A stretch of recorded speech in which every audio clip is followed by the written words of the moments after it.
welcome everyone. We're going to give this webinar, we'll give it another minute or two for people to kind of arrive. Thank you all for being so timely. Just kind of adjusting my monitor here.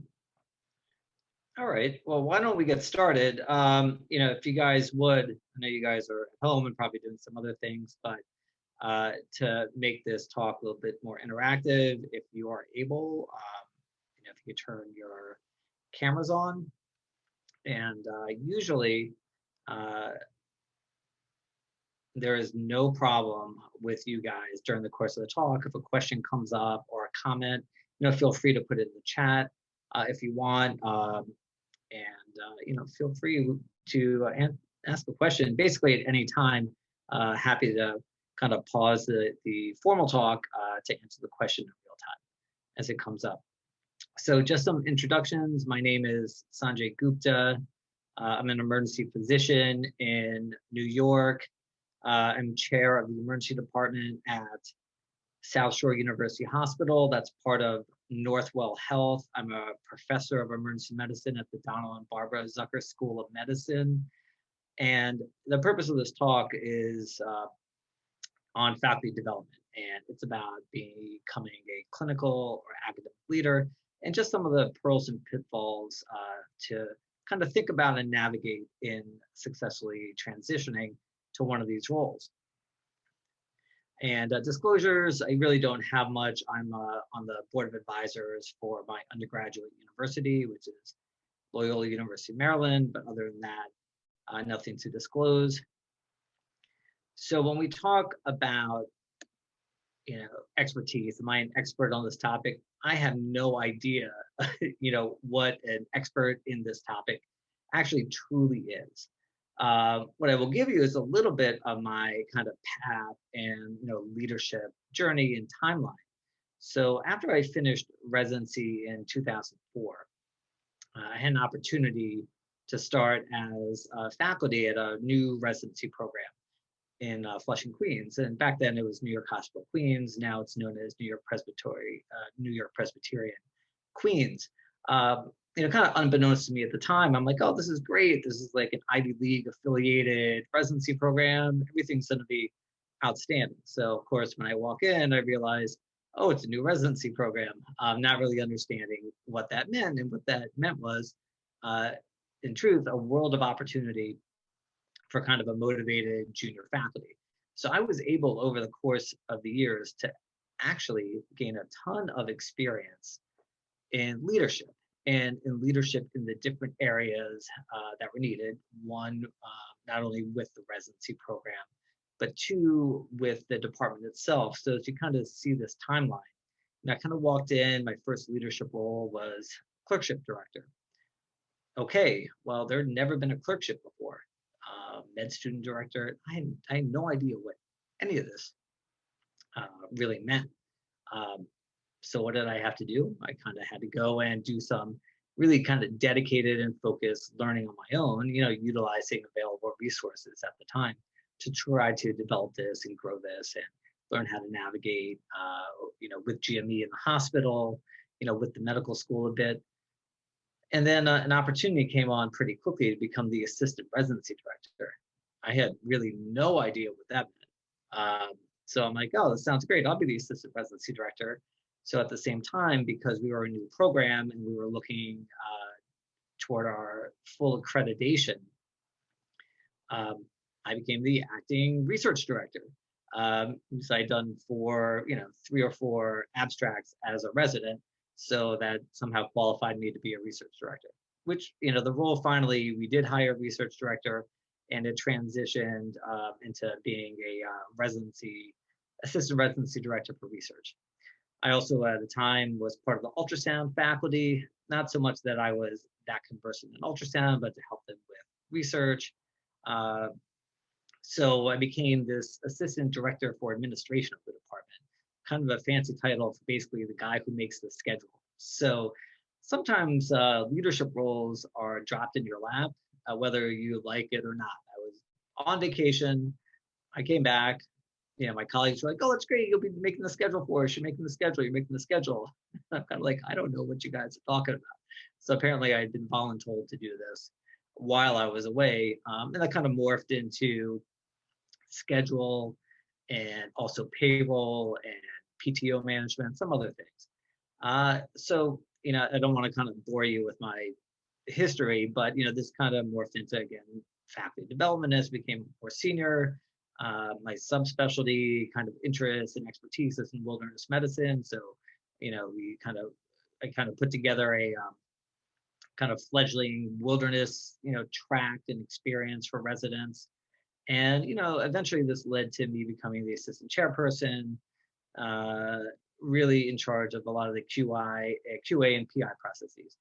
Of course, not knowing really what that meant. So at the time, having to use available resources to me to kind of learn this. Starting a QA program, helping to start a QA program in the hospital, in the department. Really good experience to do that. Downside is sometimes with those sort of roles, you don't have a lot of mentorship or kind of sponsors around. It's up to you to figure this out. So fast forward since 2014, I became chairperson of a 37,000 visit community ED, and that was Long Island Jewish Valley Stream, which is in Queens. And pretty quickly I transitioned from there to be the executive vice chairperson of a large academic ED at Long Island Jewish Medical Center. Partly for two reasons. It turned out one reason was to be a change agent in the department, as there were some needs that were up about modernizing kind of operations and administration. And two, in that a new academic chair had been hired at the medical school, and there was some thought about helping to support the new chair with kind of my expertise in operations. And since then, I actually had the opportunity to stay within the same health system, but start a new residency training program at our newest tertiary hospital called South Shore University Hospital, which is out on Long Island in New York. And, that opportunity was, again, department building, operations, and also building an academic program.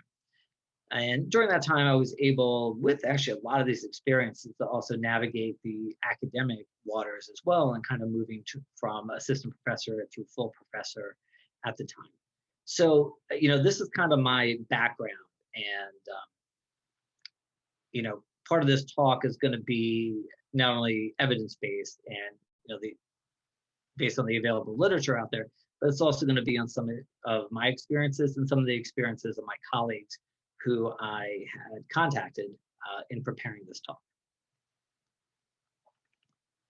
So you've probably seen a bunch of memes like this out there. What's the difference between like a boss and a leader? And I'm not going to really dwell on this slide very much, but it kind of shows you the difference. And I guess some of the fundamental themes is that a boss concept might be more autocratic. It might be more of this is what you do, this is how you do it.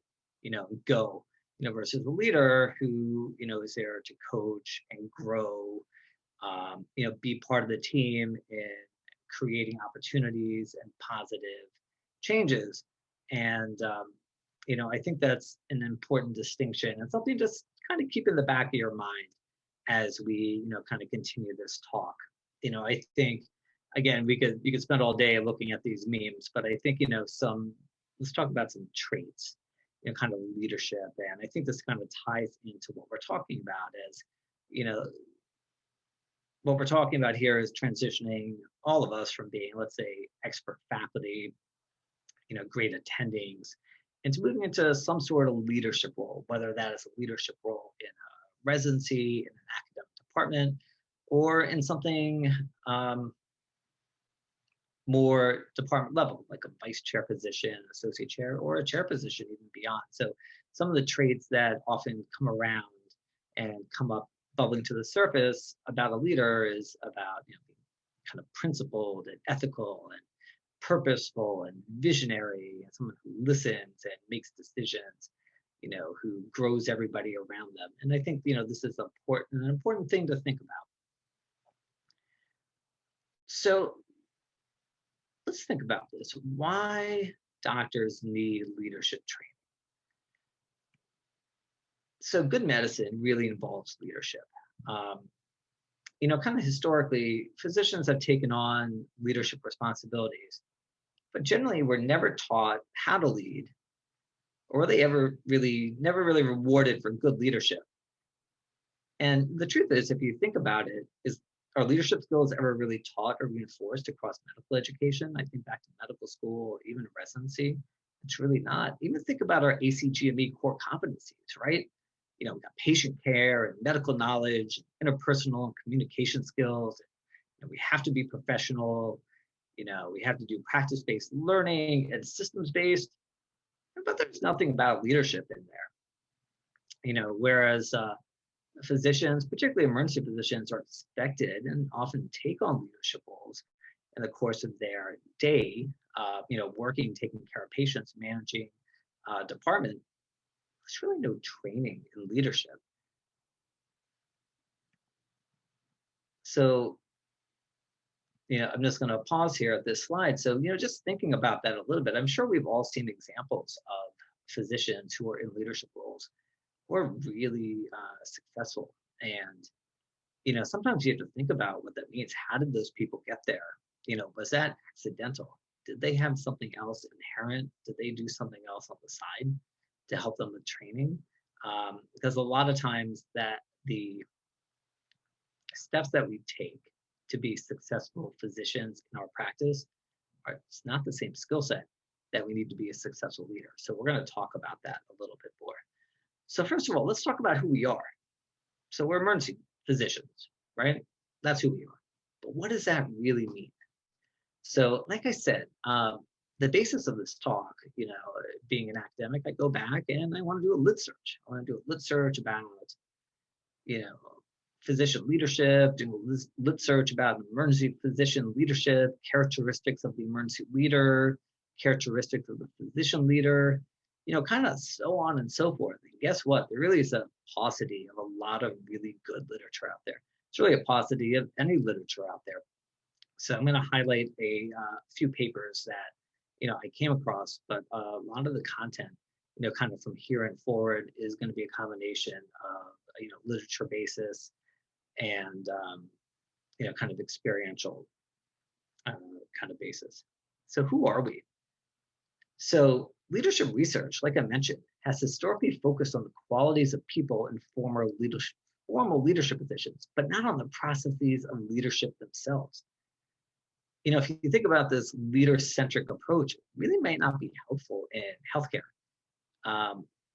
Particularly, we know this in emergency medicine because we're a team sport, but team performance is the result of interactions between individuals, rather than the work of a sole individual. So if you think about that, our successes are often due to team performance, but also due to the local, social, and cultural dimensions of the department around us. So what often happens is that someone might be identified, a physician. Oh, that's a great doctor. They're really great at what they do. And their attributes, in the ED, it's a great clinician, great in the trauma room. That doctor is great with pediatric patients. That doctor is great at this. The doctor is great at that. We need to make that doctor a leader. But often what's forgotten in that context is just that, the systemic factors, the cultural factors, the local environment that allows that leader to become effective in the first place. So sometimes when you think about physician leaders who haven't gone through some sort of training, is they almost call them like accidental leaders. You take them out of that context, you put them into an office, you put them into a interdisciplinary meeting, and they're just not as successful. And it's because we've taken them out of the environment that they could be successful in. So luckily now research is kind of moving away from on the individual and kind of looking at the kind of roles of a leader in a team displaying leadership. So let's talk about emergency physicians as leaders. What sort of literature is out there? There isn't much. There's some descriptions about how emergency docs, and we know this as we are out there working, that we exhibit leadership in kind of our daily activities. as part of our daily working roles as physicians. Physician-led teams in the department. You have a complex patient encounter you take care of. Complex cultural, social, conundrum in the department that you can kind of work through. And there's a lot of literature out there about leadership, let's say, as part of an interdisciplinary team. That's a trauma team, resuscitation team. So that literature is out there so that, to kind of demonstrate the leadership skills or roles that an emergency physician can take in the context of taking care of patients. But we're talking more about this kind of management focused medical leadership, more of a formal role. A role that might sustain the performance of the department or organization. And under that general leadership construct of motivational, mentoring skills like content expertise, these sort of things. And we really don't have much literature at all about emergency physicians as leaders. So if anybody out there is looking for a new research niche, I just uncovered one for you. This might be the one to think about taking up and doing. So I was really interested in kind of figuring out who we are, like who is the emergency doc. So there was a study that was actually just recently published about identifying the emergency medicine personality.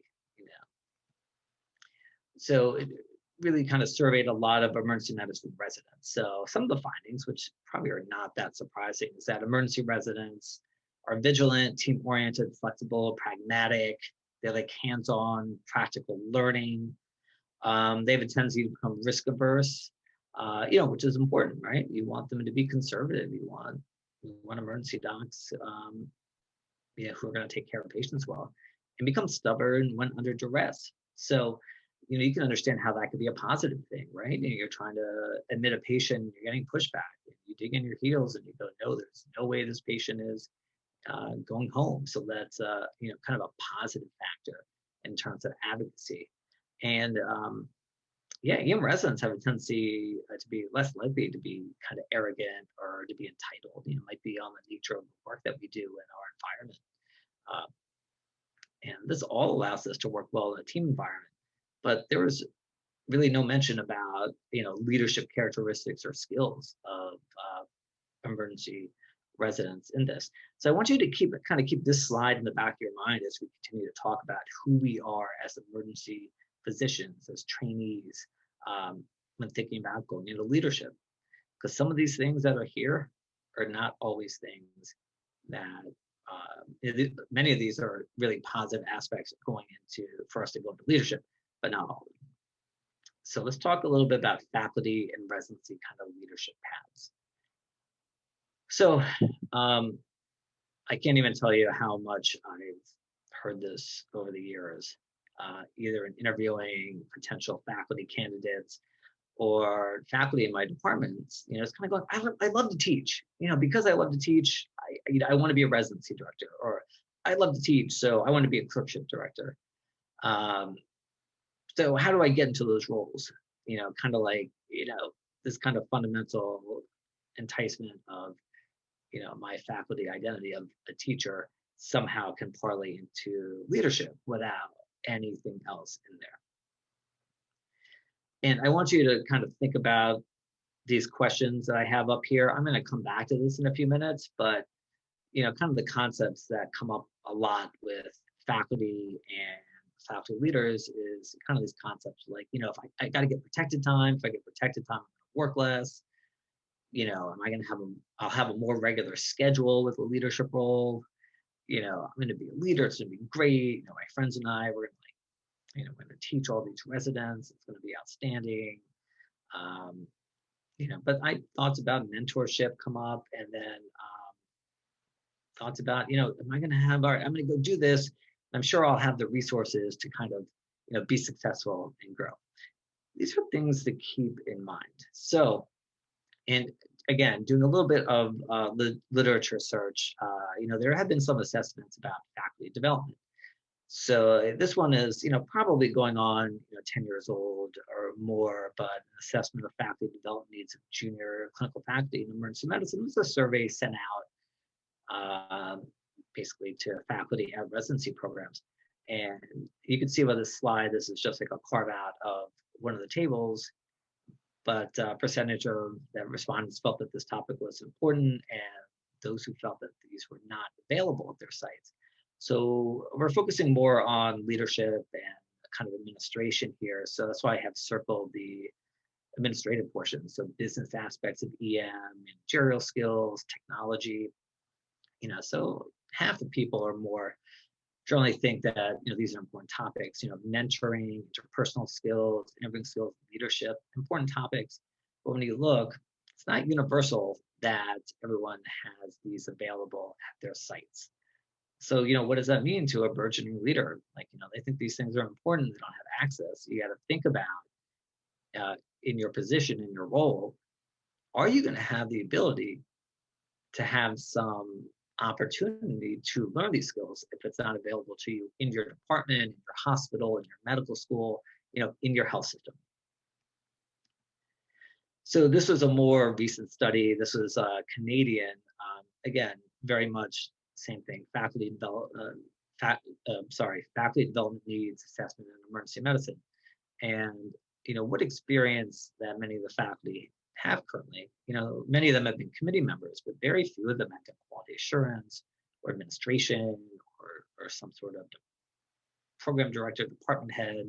Very few of them know about budgeting, but 81% of them have touched on one of these topics or another. So it goes to show you that, there's not a ton of depth, at least in these respondents, about having administrative positions or understanding the finances or budgeting that comes along with being an administrator, being a head of a role. I mean, you have to think about a budget if you're a clerkship director, you have to think about a budget if you're a residency director, you got to think about a budget if you're a SIMS director to some extent, an ultrasound director. Any of these positions, you have to know how to administrate, you have to know where the finances are coming from and how to balance these things. So there was a study on kind of characteristics of program directors, which I thought was kind of interesting. And this is kind of overall satisfaction and projected additional time as PD.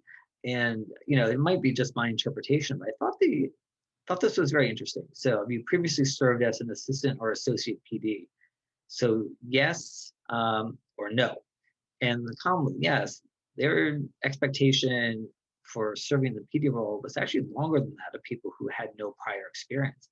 Just to show you, you got to wonder if the transition was easier for those folks who had some prior administrative experience. Maybe they gained some of the fundamental leadership and management skills that were not present in those who did not have experience.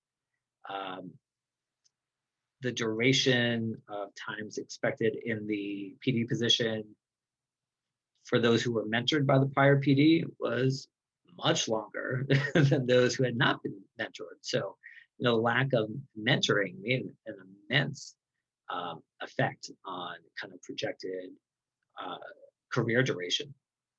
And having an assistant or associate PD, for those who have an assistant PD or an associate PD, their work duration here was less than those who do not.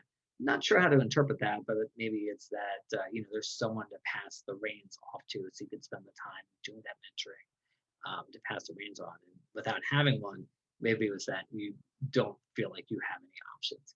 But I thought this was important in looking at someone who's really ostensibly a department level leader and the needs that these people have for career longevity. And again, from the same study, characteristics of program directors. So you talk about the median time spent in activities per month, and administrative time takes up 80 hours. That's the largest individual clinical block, the largest block of time for total professional time of anything else. And PD resources, seeking advice from a department chair is pretty high. That's a lot of mentoring. But if you look down there, self-reading and time management and self-reading and management together, it's a pretty good percentage of people who are trying to learn this on the fly. And you wonder, where was that coming from? Were there some expectations not met, in what their role was going to be, or were they having a tough time balancing? So, as we move on, what about residents? So these are the residents from my program. Like I said, we started a program. We finally have our full class. So I thought I would throw them up there because I guess we're talking about them. But what about chief residents? We suddenly take a couple of people, we vote them in as chiefs, and suddenly you're an administrator in your last year of residency. Where's the training that comes with that? Because again, we found that with the core competencies, and unless you're doing a dedicated admin track, there really is not necessarily focused leadership training during residency. So this is the EMRA curriculum design and implementation of their chief resident incubator. And if you see, I mean, a good portion, half of their content actually is administrative skills. So again, let's get back to those questions. So will having protected time allow me to work less? I don't know. I mean, look back to that PD slide. I mean, they were worried about time management a lot. Kind of the old rule of thumb was that for every hour of protected time you have, you might work actually 1.5 to 2 hours for there. So protected time doesn't necessarily mean that you're going to work less. Administrative protected time, which might be pretty good. If you think about what ACGME protects for associate residency directors and PDs, allows for a pretty substantial amount of time. But I never met one of those who only works those hours. And will your work schedule become more regular with a leadership role? Don't presume that that is true. Let's say you need Wednesdays carved out for conference, or you need this day carved out for SIMS, or this day carved out for ultrasound. I scheduled a department for 9 years. I would advise anyone here, if that's your first leadership role that you're offered, you may want to avoid that with severe impunity. That is not for the faint of heart, but scheduled an academic department for 9 years. Guess what? Anytime that you block out time that you can't work, it becomes more difficult to schedule you. More days during the week that you have blocked out means that you might be working more evenings or more weekends even. So something to kind of keep in mind. Can I maintain the relationships that I currently have as an education or residency leader? Yeah. That's a tough one. I remember going into becoming an assistant residence director where I was, faculty with residents, and I felt like I could really kind of make a commitment and guide them and understand them. I suddenly was in a position where I had to provide discipline, or I had to remediate, or I had to do things that I was kind of uncomfortable and not trained to do. And yeah, your relationship fundamentally changes. You have a faculty member who volunteers to come help you with some teaching, and they don't show up. I mean, you're gonna have to address that. So be prepared for some changes in relationships. Will you have mentors? Let's hope you do. I mean, I think mentorship is really, really important, but like my experience with being in a brand new residency, didn't really have a ton of mentors to come in because it was a brand new residency in a department that wasn't necessarily teaching. So I actually quickly became the mentor, which is kind of a weird situation, being maybe 2 years out of residency, trying to mentor someone who's been out of residency for 15 years about how to, bedside teach residents. So think about that. If mentorship is necessary for you, which I think it is necessary in some respects for everyone, you have to think about having that. And do you have resources for knowledge acquisition and growth? So I'll give you an example. Like I said, I was suddenly this acting research director without really knowing a ton about research outside of what I had done during residency. So I made sure that I could find some funding to learn some graduate skills in statistics and study design. If I didn't have that, it would have been really, really tough. And I probably would not have agreed to take on that portion of the role if I did not have that resource. So things to think about before you jump in. Your knowledge base changes. You're going to have to continue to grow and learn new things. Are those resources there for you? So I mentioned a checklist. So this is just a checklist that I came up with. This is something that you can adopt, but I'm not going to go through this line by line, but make sure you know why you're going into a role. If your motivation to go into a leadership role is for a title, to get hours so you work less clinically, that may not be the best motivation. And nowadays, is that first goal, first step, your best step for your goal pathway? I showed you a very circuitous route that I took, which ended up pretty successfully, but that's not necessarily the case anymore. So if you're interested in, ultimately becoming a dean at the medical school, becoming a resident research director may not be the best first step for you. If your goal is to, be head of a sim lab, um, you should become an expert in sims, and that should be your first step. So think about uh, what step you're taking. A lot of us, I think, take steps. And one of my colleagues, Dr. Nicole Burwald, who's the chair at Staten Island University Hospital, brought this up. And I think it's a good point that we often do things that we know. So what do we know? When you're a resident, you know about working in big academic hospitals. So is that the sort of environment you want to go work in? You know about the residency director role or PD role. So you think that's the only pathway to take because you don't know all these other roles. But if you have a specific focus of interest, if it's let's say if it's EMS, you should be doing something in EMS and not worrying about being a clerkship director in a lot of respects. It's just an opinion, but something to think about. Protective time is important. Again, you're going to be working more, but you need that time to perform your job adequately. You saw those PDs going, how am I doing my work-life integration?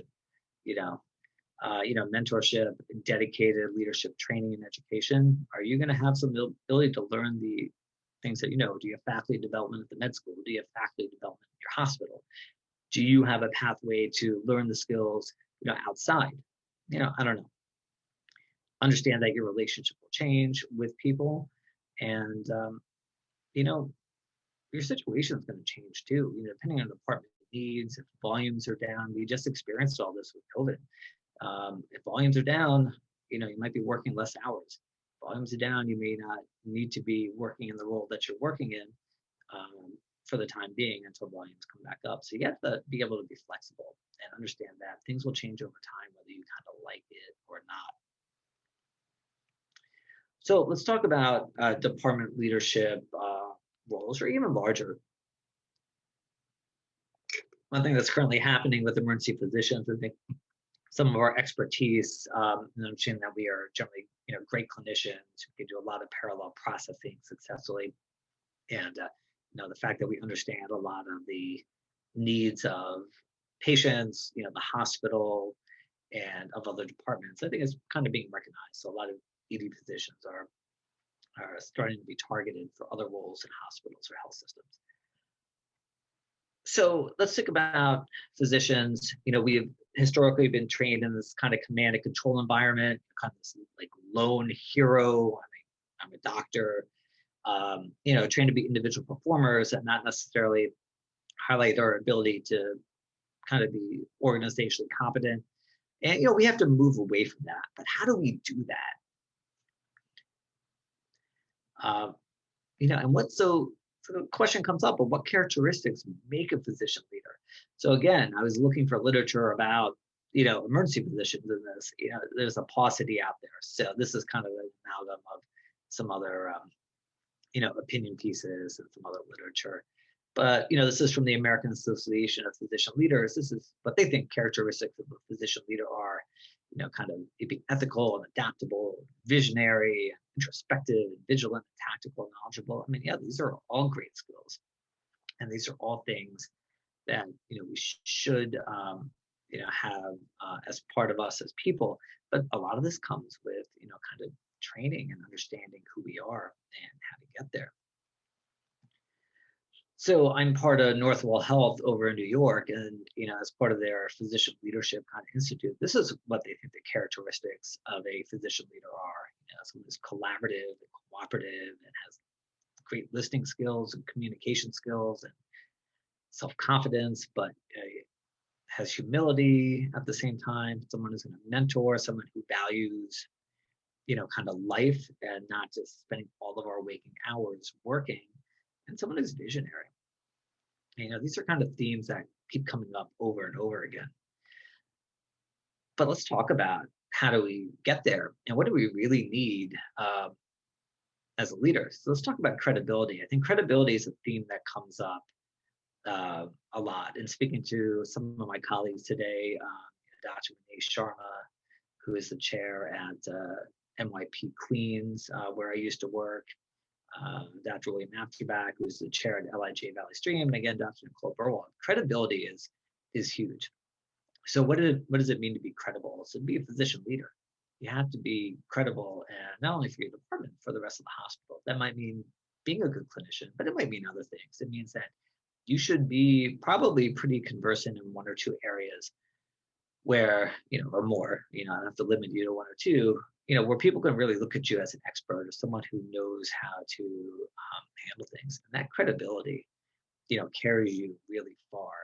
If you're going to take a leadership job in a new location, but in that new location, you're never working an ED shift, I'm just going to tell you, it might be very difficult to gain credibility with your department, and, people outside of your department like to see you working. I'd like to see you there as a physician because you're kind of like everyone else. So that's just like one example.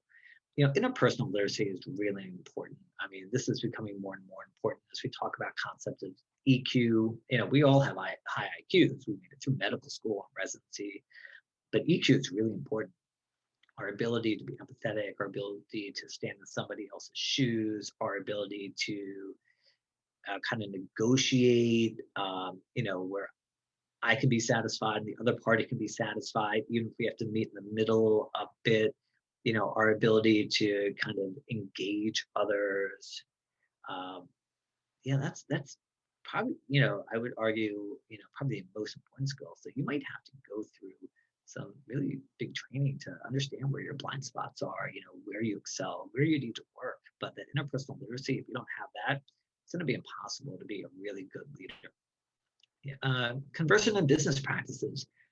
Yeah. I remember walking into my first chair job and someone going, here's your P&L, here, take a look at this, here's your utilization, here are your kind of average E&M levels for the charts in your department. And I'm like, oh, this is all outstanding.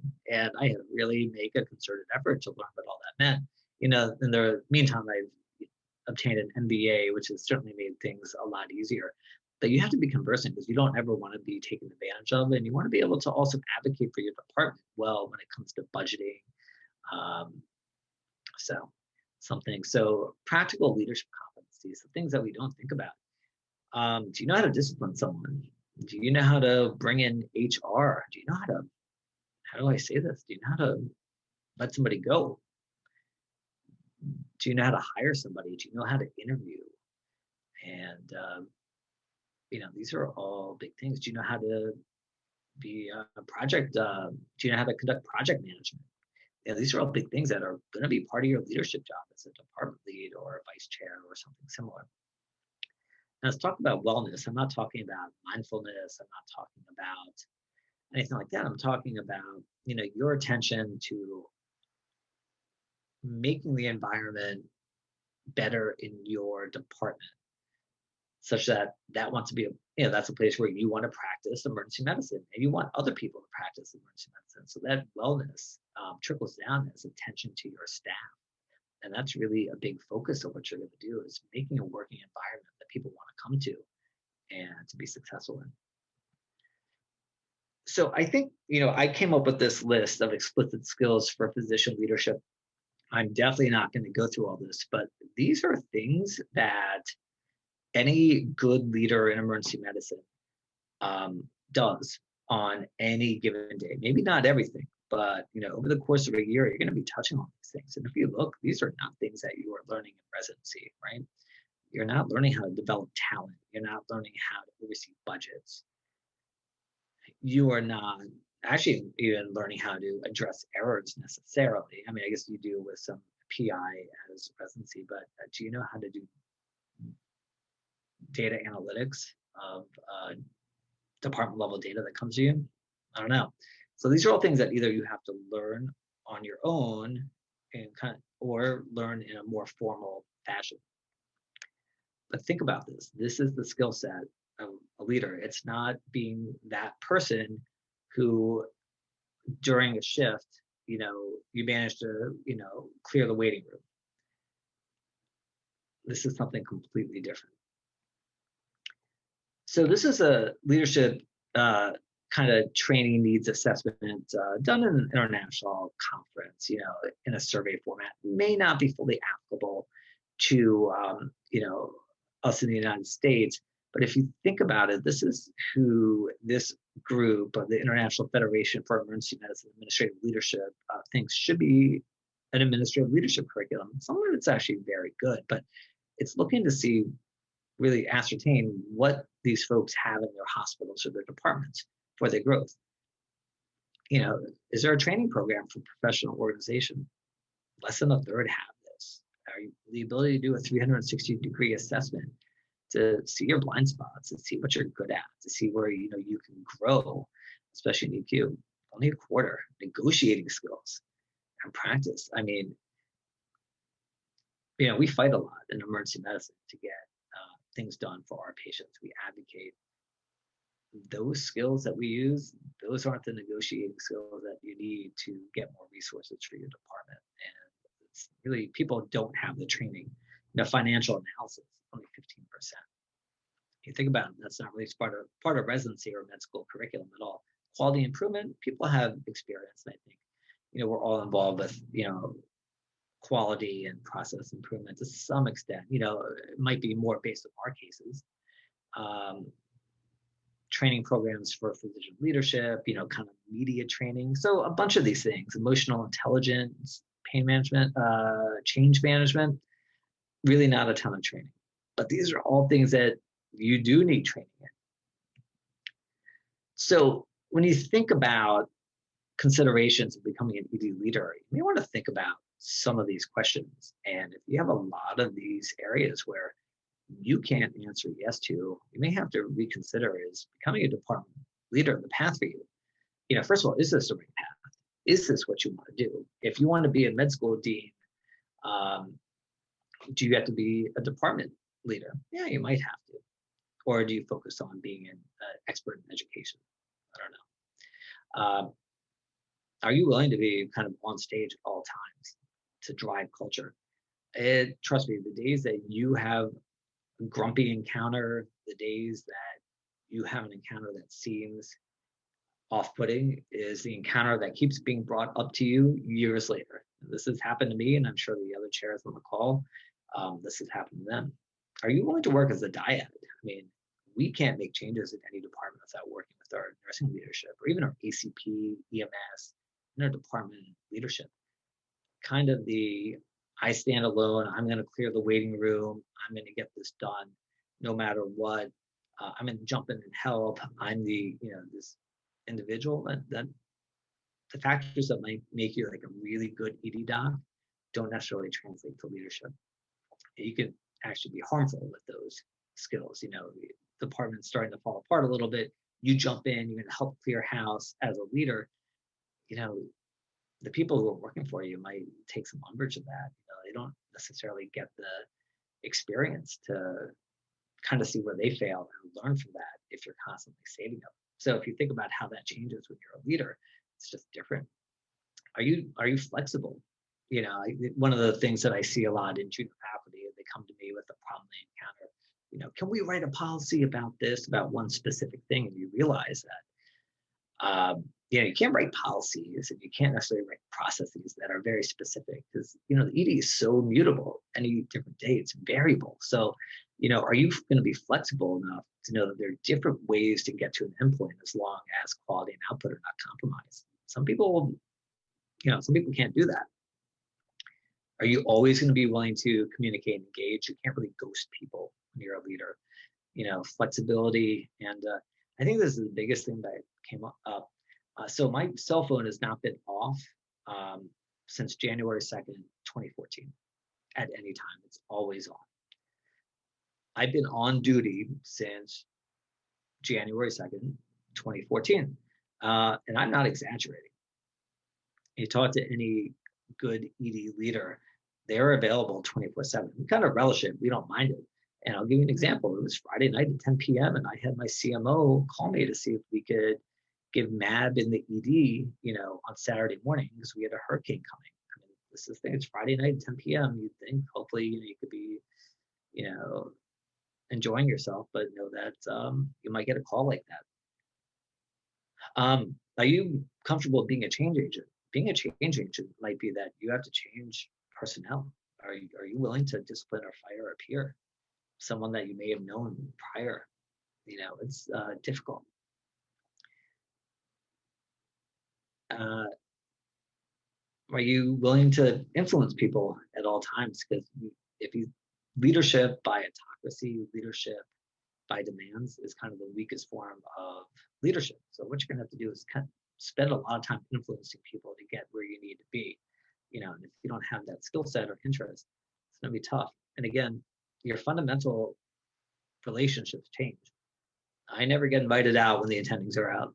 I'm just going to put that out there. I think I'm a nice guy, but nobody wants their boss with them. So your professional relationships change really drastically when you go. So if you can't answer yes to a big majority of these things, it's you have to really think about this path. So how do we develop these knowledge and skills? A lot of departments, hospitals, health systems have these physician leadership development programs, sometimes known as the high potentials program. A lot of the big systems have one. I went through one. They're very useful in training. You can get an MBA. There's other masters like in healthcare delivery. There's chair people development programs. Even SAM has one. You can do a lot of focused and dedicated individual learning for areas where you don't have an opportunity to kind of obtain that education in another way. There's obviously fellowships that you can go through and some leadership incubators.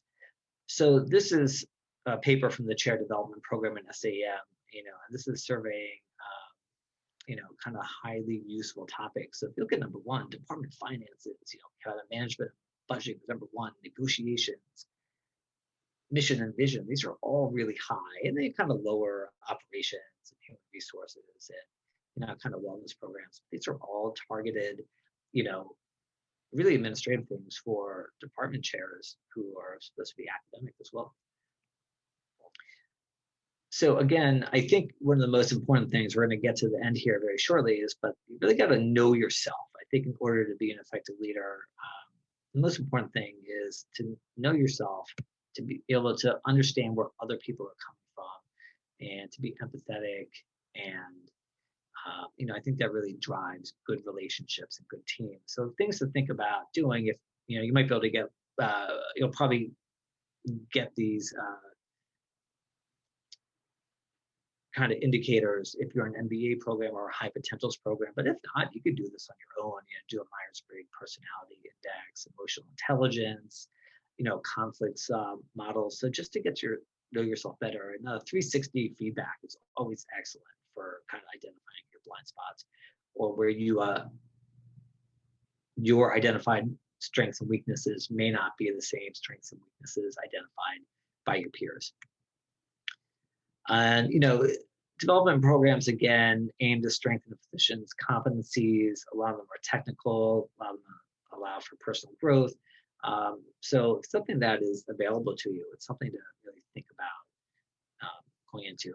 There is literature about how they are successful in kind of training you in the technical aspects that you need. And again, I developed another checklist. So for leadership success, if leadership role is something that you're thinking about going into, you should really think about kind of looking at these and seeing if a lot of these are available to you before you go, because you want to be as successful as you can before going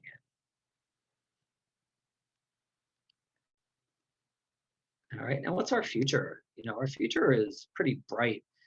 Like I said before, emergency physicians are really being recognized for our clinical expertise, our ability to parallel process, navigate a lot of problems. We understand the needs of patients, needs of the hospital, needs of other disciplines. We understand the time sensitivity. We're definitely getting more respected in the house of medicine for these things. So what's our future? I think we'll see a lot of us in more hospital leadership roles, health system leadership roles. But again, it's really going to all go back to having those fundamental skills to begin with. All right. That's it for me right now. Does anyone have any questions? All right. So at that, I hope everyone has a good evening. And, again, thanks for listening. This was a new talk for me I put together for this. So I hope you found this valuable. And again, and I fully mean it. If you have any questions that come up later, feel free to drop me an email. All right. Thanks again.